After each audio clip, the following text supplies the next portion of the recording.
오늘 하나님의 말씀은 사도행전 7장 17절부터 36절까지 말씀입니다. 사도행전 7장 17절부터 36절까지 말씀 함께 살펴보도록 하겠습니다.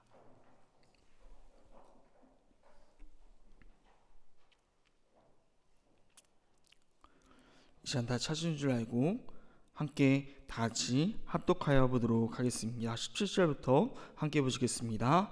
하나님이 아브라함에게 약속하신 때가 가까움에 이스라엘 백성이 애굽에서 번성하여 많아졌더니 요셉을 알지 못하는 새 임금이 애굽의 왕위에 오르매 그가 우리 족속에게 교활한 방법을 써서 조상들을 괴롭게 하여 그 어린아이들을 내버려 살지 못하게 하려 할세.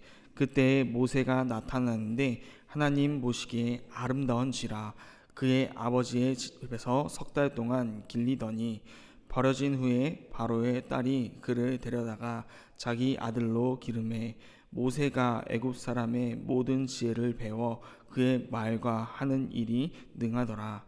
나이가 40이 되매 그의 형제 이스라엘 자손을 돌볼 생각이 나더니 한 사람이 원통한 일을 당함을 보고 보호하여 압제받는 자를 위하여 원수를 갚아 애굽 사람을 쳐 죽이니라.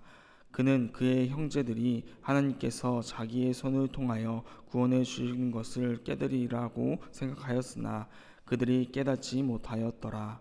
이튿날 이스라엘 사람들끼리 설 때 모세가 와서 서해시키려 하여 이르되 너희는 형제인데 어찌 서로 해치느냐 하니 그 동물을 해치는 사람이 모세를 밀어뜨려 이르되 누가 너를 관리와 재판장으로 우리 위에 세웠느냐 내가 어제는 애굽 사람을 죽인과 같이 또 나를 죽이려느냐 하니 모세가 이 말 때문에 도주하며 강에서 나그네 되어 거기서 아들 둘을 낳으니라. 40년이 참에 천사가 시내 산 광야 가시떨기 불꽃 가운데서 그에게 보이거늘 요새가 그 광경을 놀랍게 여겨 알아보려고 가까이 가니 주의 소리가 있어 나는 내 조상의 하나님 즉 아브라함과 이삭과 야곱의 하나님이라 하시는데 모세가 무서워 감히 바라보지 못하더라. 주께서 이르시되 내 발에 신을 벗으라. 내가 서 있는 곳은 거룩한 땅이니라. 내 백성이 애굽에서 괴로움을 받음을 내가 확실히 보고 그 탄식하는 소리를 듣고 그들을 구원하려고 내려왔노니 이제 내가 너를 애굽에서 보리니라 하시니라. 그들의 말이 누가 너를 관리와 재판장으로 세웠느냐 하며 거절하던 그 모세를 하나님은 가시떨기 나무 가운데서 천사의 손으로 관리와 속량하는 자로서 보내셨으니 이 사람이 백성을 인도하여 나오게 하고 애국과 홍해와 광야에서 40년간 기사와 표적을 행하였느니라. 아멘. 오늘 말씀 함께 살펴보도록 하겠습니다. 오늘 말씀을 단락을 구분하여 살펴보면은 17절부터 19절까지 어제에 이어서 자손의 언약과 땅의 언약을 이뤄가신 하나님에 대해서 살펴볼 수 있고 또 20절부터 22절까지는 모세의 40년 애굽 생활에 대해서 또 23절에서 29절까지는 광야에서 40년 또 30절에서 36절까지는 지도자의 생활로 40년을 보내는 모세를 살펴볼 수 있습니다. 오늘 말씀을 단락별로 살펴보도록 하겠습니다. 오늘 말씀은 계속해서 스데반의 설교의 내용으로 모세를 통하여 함께 하신 출애굽의 하나님에 대해서 말씀하고 있습니다. 먼저 첫 번째 단락인 17절부터 19절까지 말씀은 자손의 언약과 땅의 언약을 아브라함과 약속하신 그 언약을 이루어가신 하나님에 대해서 살펴볼 수 있습니다. 먼저 17절은 어제 말씀드린 자손의 언약을 이루어가신 하나님에 대해서 말하고 있습니다. 아브라함에게 약속의 자손은 이삭 한 명뿐이었지만 이삭이 야곱과 에서를 또 야곱은 12아들을 또 애굽에 들어갈 때 야곱의 자손이 75명이었음을 또 그리고 이제 출애굽할 때가 되어서 번성하여 많아졌음을 살펴보고 있습니다. 그리고 어제 번성하여 많아진 백성이 60만 명이 넘는 숫자임을 출애굽기 통해서 함께 살펴보았습니다. 이렇게 하나님은 아브라함과 맺은 언약 중 자손의 언약이 이루어져 가고 있음을 말씀하시며, 또 18절부터 19절까지 말씀을 통해 요셉이 모르는 왕이 왕위에 오르며 이스라엘을 민족 말살 정책을 통하여서 태어나는 모든 아들을 죽임을 말하고 있습니다. 그럼을 통해 결국 하나님께서 이 백성을 출애굽하게 하시고 또 구원하게 하실 것임을 말씀하시는 것이죠.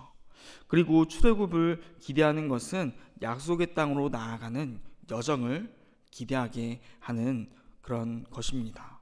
즉 땅의 언약을 성취하기 위하여 하나님께서 이스라엘 백성을 애굽으로부터 핍박받게 하신 것입니다. 그 후에 본격적으로 그것을 이루어 가신 것이 바로 오늘 말씀의 모세의 이야기입니다.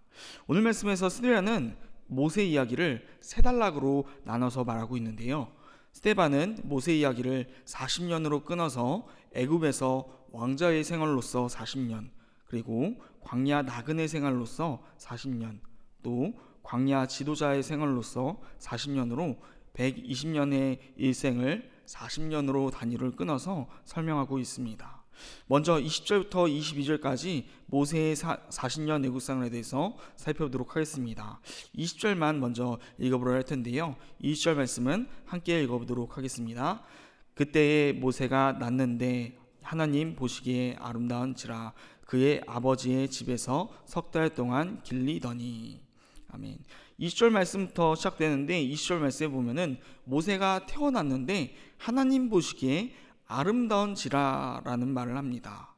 이 아름다운지라라고 번역된 아스테이오스는 출애굽 2장 2절에서 모세의 어머니 요게벳이 그가 잘생긴 것을 보고 그를 석 달 동안 키우게 되는데, 여기서 잘생기다라고 번역된 단어는 토브입니다.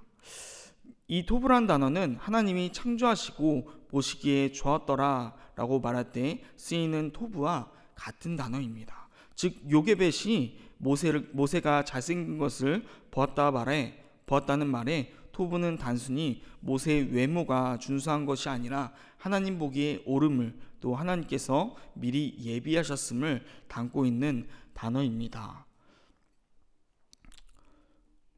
그 순리대로 태어난 자가 바로 모세라는 것이죠.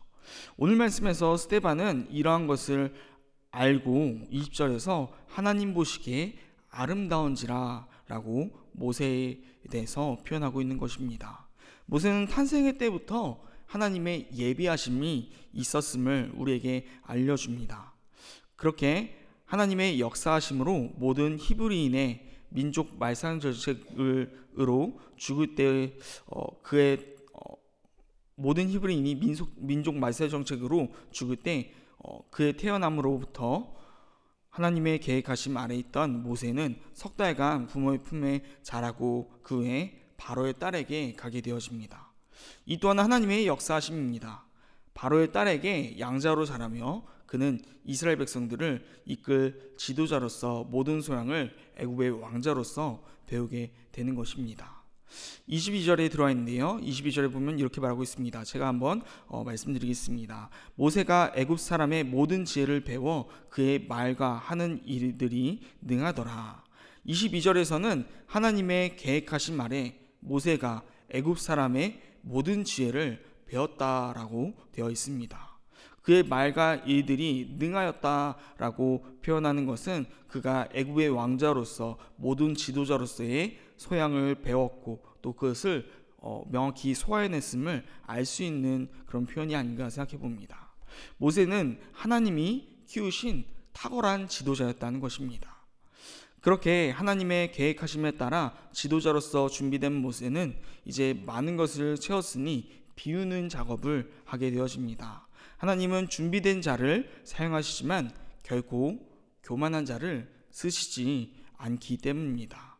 그렇기에 하나님은 23절에서 29절까지 모세를 미디안 광야로 보내시며 그에게 애굽이라는 타이틀을 지으시고 스스로 낮아져 겸손하게 하는, 그리고 광야 생활에 대해 훈련하는, 알아가는 40년의 시간을 다시 갖게 하십니다.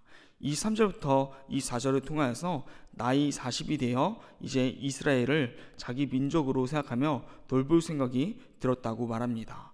이어서 25절에 이렇게 말하고 있습니다. 자, 읽어드리겠습니다. 그는 그의 형제들이 하나님께서 자기의 손을 통하여 구원해 주시는 것을 깨달으리라고 생각하였으나 그들이 깨닫지 못하였더라. 25절을 통해 스데반은 하나님이 자신을 통하여 그 모세를 통하여 애굽으로부터 이스라엘 백성들을 구원할 것을 모세가 자각했다라고 말합니다. 그리고 백성들은 그것을 깨닫지 못했다라고 설명하고 있습니다.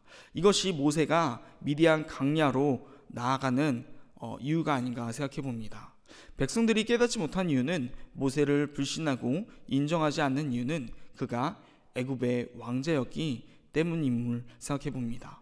그 타이틀을 지우고 온전히 이스라엘 사람이 되기 위해서라도 모세는 미디안 광야로 나갈 필요가 있었으며 또한 백성들을 이끌기 전에 지도자로서 먼저 광야 생활에 대해 알 수 있도록 또 왕조로서 있는 그 왕자의 신분으로 백성들을 구원할 수 있을 것이라 생각하는 교만한 마음 때문에 모세를 미디안 광야에서 40년 동안 보내도록 하시는 하나님의 계획하심이 아닌가 생각해 봅니다. 결국 모세는 40년간 자신을 비우고 자신이 아무것도 아님을 자신이 애굽의 왕자이기에 능력이 있기에 하나님이 쓰시는 것이 아니라 아무것도 아닌 그저 도구이기에 쓰임받음을 깨닫는 시간이 되어집니다. 그 후에 30절부터 36절까지는 이스라엘 백성의 지도자로서 40년입니다. 33절 말씀만 함께 살펴보도록 하겠습니다. 33절입니다. 주께서 이르시되 내 발에 신을 벗으라. 내가 서 있는 곳은 거룩한 땅이니라. 아멘. 모세가 이스라엘 지도자가 되어서 애굽에서 이끌기 전에 하나님이 모세를 부르시며 사용하시는 장면입니다. 33절에서 보면은 내 발에 신을 벗으라 라고 말하고 있습니다. 내 발에 신을 벗으라 라는 말은 하나님은 거룩한 곳이기에 신을 벗으라고 말씀하시는 것입니다. 또한 인간의 그 발로서 돌아다녔던 그 자신의 이제 생활들, 그 모든 생활들을 내려놓고 이제 하나님의 도구로서 종으로서 쓰임 받으라는 말씀으로서 이제 하나님이 인지하시는 거룩한 곳에서 신을 벗으라는 말씀을 하시는 것입니다. 이것은 하나님이 어떤 분이신지에 대해서 하나님의 거룩성에 대해서 말하는 것이며 모세의 발의 신은 지금까지 부족하고 제약된 삶을 벗음을 통해 앞으로 하나님의 도구로 모세가 살아가게 될 것임을 의미하고 있는 것입니다. 모세는 자신의 힘으로 애굽의 왕자로서 백성들을 구원하려 했지만 하나님이 원하시는 방법은 오직 출애굽이 하나님의 은혜였음을 깨닫게 하기 위함임을 기억할 수 있기를 소망합니다. 우리 또한 우리가 드러나려 할 때 실패를 경험하지만 우리를 통해 역사하시는 하나님이 온전히 드러날 때 그 모든 것이 하나님의 능력임을 깨닫고 하나님의 은혜를 경험할 수 있음을 오늘 하루의 삶을 통해 고백할 수 있는 인생이 되길 간절히 소망합니다. 또한 오늘 말씀 마지막은 이렇게 마칩니다. 36절 말씀인데요. 36절 말씀을 읽어보도록 하겠습니다. 이 사람이 백성을 인도하여 나오게 하고 애굽과 홍해와 광야에서 40년간 기사와 표적을 행하였느니라. 여기서 이 사람은 우리 모두가 알다시피 모세를 의미하는 것입니다. 이 모세가 백성을 인도하여 나오게 하고 애굽, 홍해, 광야 생활 40년간 수많은 기사와 표적을 행하였다고 말하며 오늘 말씀은 마치고 있습니다. 오늘 말씀을 묵상하며 마지막 36절 말씀을 깊게 묵상하게 되었습니다. 하나님은 하나님이시기에 그 사람이 어떤 사람일지라도 사용하실 수 있는 분이십니다. 그러나 하나님이 사용하지 않는 사람이 있습니다. 바로 준비되지 않은 자입니다. 하나님은 모세를 사용하십니다. 그러나 그가 준비될 때까지 기다리시며 모든 준비를 시키시고 그 다음 사용하십니다. 먼저 애굽에서 왕자로서 40년을 보내게 하시며 지도자로서 모든 자질을 배우게 하십니다. 그리고 미디안 광야 생활 40년을 통하여 광야에서의 삶을 알게 하시고 애굽의 왕자인 교만하지 않더라도 교만해질 수 있는 그 자리에서 내려오게 하시며 가장 낮은 곳인 장인의 양을 치는 자 허드렛 일까지 하게 하십니다. 사실 훈련의 자리는 때로는 우리들의 눈으로 볼 때는 고통의 자리이며 고난의 자리일 수도 있습니다. 왜 이런 일을 허락하시나 생각이 들 수도 있습니다. 모세의 40년 가운데, 미디안 생활 40년 가운데 모세도 그러한 생각을 할 수 있지 않았을까 생각해 봅니다. 그러나 하나님은 그것까지도 계획하시는 분이심을 깨닫길 간절히 소망합니다. 애굽의 왕자라는 자신의 힘으로 이스라엘을 구원하려 할 때는 실패하지만 미디안 광야 생활하며 자신의 양을 치는 가장 낮은 일, 허드렛 일을 하는 자신에겐 이제 자신의 힘으로 그 무엇도 이뤄낼 수 있는 상태가 아님을 깨닫게 되는 40년이 아니었을까 생각해 봅니다. 그렇게 모세의 혈기와 모든 힘이 빠졌을 때, 모든 교만함이 내려갔을 때 하나님은 그때서야 모세를 찾아오셔서 사용하시는 것입니다. 그리고 하나님이 애굽에서 자신의 백성들을 구원하라 말씀하실 때 모세는 출애굽기 3장 11절을 통해서 이렇게 말하고 있습니다. 모세가 하나님께 아뢰되 내가 누구이기에 바로에게 가며 이스라엘 자손을 애굽에서 인도하여 내리이까. 모세는 혈기왕성하였을 때는 본인 스스로 구원자라 생각하였지만 미디안 광야 생활을 거치며 자신은 아무것도 할 수 없는 아무것도 아닌 자임을 깨닫게 되는 것입니다. 바로 이때가 하나님이 사용하시는 때입니다. 모세가 그렇게 쓰임받기까지 애굽에서 40년, 또 미디안 광야에서 40년, 총 80년의 긴 시간을 보내게 됩니다. 그런 다음에서야 쓰임받게 되는 것입니다. 모세는 처음부터 하나님의 종이 아니라 하나님께서 보시기에 좋았더라 말할 정도로 처음부터 예비하신 자였지만 그럼에도 불구하고 80년이란 긴 세월의 시간을 통하여서 하나님의 계획하신 가운데 만들어진 하나님의 종이라는 것입니다. 오늘 이 말씀을 기억하길 소망합니다. 하나님은 모세를 그냥 쓰지 않으십니다. 모세 자신의 힘과 능력 모든 것이 빠지고 하나님이 없으면 아무것도 할 수 없는 존재임을 깨닫기까지 오랜 시간을 기다리시며 그의 삶을 계획하신다는 것입니다. 하나님은 모세의 삶을 계획하신 것처럼 오늘 우리의 삶도 계획하십니다. 혹시 나의 삶은 어디에 있습니까? 나의 힘이 넘쳐나며 나의 힘으로 해보겠다는 교만의 마음인 애굽에 있는 시절입니까? 아니면 그러한 나를 아시고 하나님이 모세를 미디안 광야 생활을 하게 하듯 내게도 연단의 시간을 주셔서 보내고 있는 미디안의 시절입니까? 아니면 지금 당장이라도 쓰임받을 수 있는 준비된 모세와 같은 자입니까? 모세와 같이 쓰임받을 준비가 된 자들이 되길 간절히 소망합니다. 그렇지 못하다면 결국 모세와 같이 쓰임받을 준비가 될 때까지 긴 세월 동안 하나님 앞에서 연단을 받으며 보내야 할 것입니다. 모세에겐 그 세월이 80년이었던 것입니다. 나에겐 그 세월이 몇 년입니까? 하나님은 우리가 언제든지 겸손하여지고 두 손 들고 하나님 앞에 나아간다면 우리를 사용하실 것입니다. 그렇지만 오늘 하루 가운데에서도 분명히 우리는 모세의 애굽 생활과 같이 나라는 존재가 고개를 들 것입니다. 그리고 그 나라는 존재를 숙이게 하기 위하여 하나님은 오늘도 나를 미디안 광야 가운데 보내실 것입니다.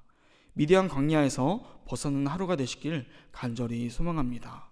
우리 가운데 겸손하게 하여져서 하나님은 인정하는 자들이 되게 하나님을 인정하는 자들이 되어서 오직 하나님 한 분만으로 삶을 살아감을 통하여서 쓰임받는 지도자 모세와 같은 삶을 살아갈 수 있는 주의 백성들이 되시기를, 그런 하루가 되시기를 간절히 축복합니다.